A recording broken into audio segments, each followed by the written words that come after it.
देखिए, सवाल ये उठता है कि हर साल ये पोल्यूशन का मामला क्यों आता है। 10 साल से दिल्ली में केजरीवाल सरकार है। 10 साल में केजरीवाल बताएं कि 10 साल में उनकी सरकार ने पोल्यूशन को दिल्ली से हटाने के लिए कौन से ऐसे कदम उठाए जिससे दिल्ली पोल्यूशन से मुक्त हो।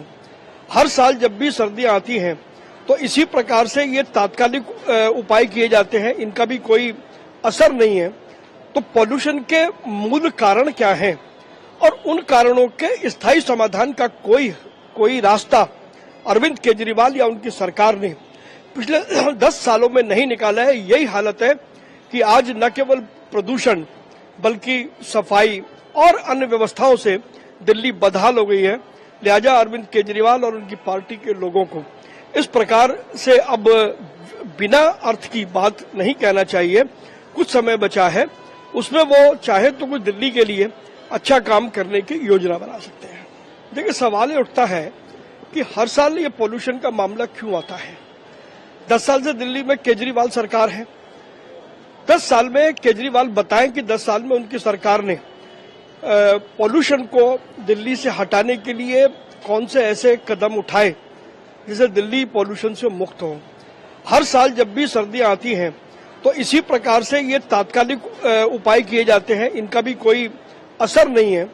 तो पोल्यूशन के मूल कारण क्या हैं और उन कारणों के स्थायी समाधान का कोई रास्ता अरविंद केजरीवाल या उनकी सरकार ने पिछले 10 सालों में नहीं निकाला है। यही हालत है कि आज न केवल प्रदूषण बल्कि सफाई और अन्य व्यवस्थाओं से दिल्ली बदहाल हो गई है।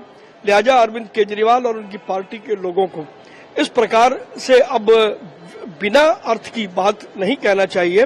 कुछ समय बचा है, उसमें वो चाहे तो कुछ दिल्ली के लिए अच्छा काम करने की योजना बना सकते हैं। देखिए, सवाल ये उठता है कि हर साल ये पोल्यूशन का मामला क्यों आता है। 10 साल से दिल्ली में केजरीवाल सरकार है। 10 साल में केजरीवाल बताएं कि 10 साल में उनकी सरकार ने पोल्यूशन को दिल्ली से हटाने के लिए कौन से ऐसे कदम उठाए जिससे दिल्ली पोल्यूशन से मुक्त हो।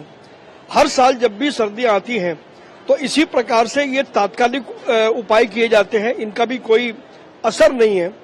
तो पोल्यूशन के मूल कारण क्या हैं और उन कारणों के स्थायी समाधान का कोई रास्ता अरविंद केजरीवाल या उनकी सरकार ने पिछले 10 सालों में नहीं निकाला है। यही हालत है कि आज न केवल प्रदूषण बल्कि सफाई और अन्य व्यवस्थाओं से दिल्ली बदहाल हो गई है।